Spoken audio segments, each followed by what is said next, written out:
به استقبال 35مین سالگرد استقلالیت دولتی جمهوری تاجیکستان در مقیاس ولایت کارهای بنیادکاری و آبادانی وسعت تازه می‌گیرد، زیرا تا تجلیل این جشن بزرگ ملت فرصت کمی باقی مانده است. امروز ساختمان انشاءات‌های مختلف کار و خدمت رسانی در همه شهر و ناحیه‌های اگروصنعتی ادامه داشته، همزمان تعمیر و از نوسازی راه‌های نقلیاتگرد و منفرش‌کنی کوچه و پس‌کوچه‌های حدود دیه و محله‌ها با مرام جریان دارد. با جانبداری پر از سیاست آبادکارانه پیشوای ملت محترم امام علی رحمان، ساکنان ولایت در کارهای آبادانی اشتراکی فعالانه کرده در منفرش‌کنی کوچه و پس‌کوچه‌های حدود دیه و محله خود سهمگذاری کرده استادند.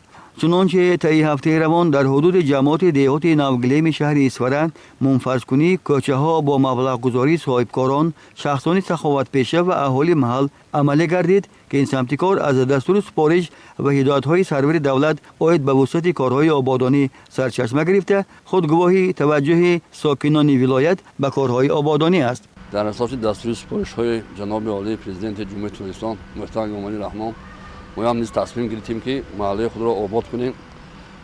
برای اسفالت پوش کردن زیاده از 3,500 متر کوچه محله با دستگیری خود صاحبکاران، محله استانبولا، جوانان نیز اسفالت پوش کردن محله را آغاز نمودیم. من امروز چنانکه که دیده استایتان تمام کار رفته ایستاده است. فقط این اسفالت پوش کردن ما در نقشه داریم که برای چراغان کردن دو قد راهی کوچه ها اسفالت پوش کردن خود کوچه مرکزی سهمگذاری کرده ایستادن خود مردم، دو طرف قد راه ها پر چراغان کرده میشد و این تحفه ما به پیشواز جشن 35 سالگی ولایت جمهوری ترکمنستان میباشد که ما از این کارهای خود ما خیلی خرسند شدیم که همین کوچه ما آباد شد.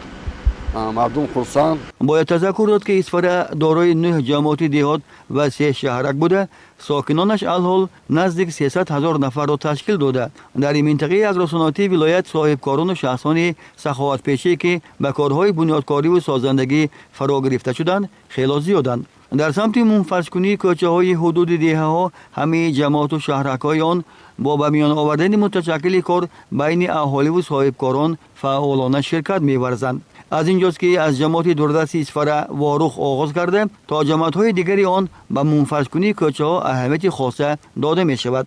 در سمت پیشبرد کارهای منفرش‌کنی مؤسسه دولتی نگهداری راه‌های اتومبیلگرد شهر اسفره با تکنیک و متخصصان به جماعت‌های دیهات کمک رسانی دارند. باید تذکر داد که طی سالهای آخر منفرش‌کنی کوچه‌های حدود دیهات وسعت گرفته با مبلغ گذاری مقامات اجرایی حاکمیت دولتی ولایت، شهر و ناحیه‌های اگروصنعتی و صاحبکاران و اهالی جماعت‌ها این سمت کار عملی کرده می‌شود. البته در محل دیه و جماعتی که مسئولین متشکلی کار را به میان آوردند، کوچه و پس‌کوچه‌ها منفرش و سیمای دیه‌ها به کلی تغییر می‌یابد، زیرا کوچه و منزل آباد مساعدت کننده به کشور آباد است.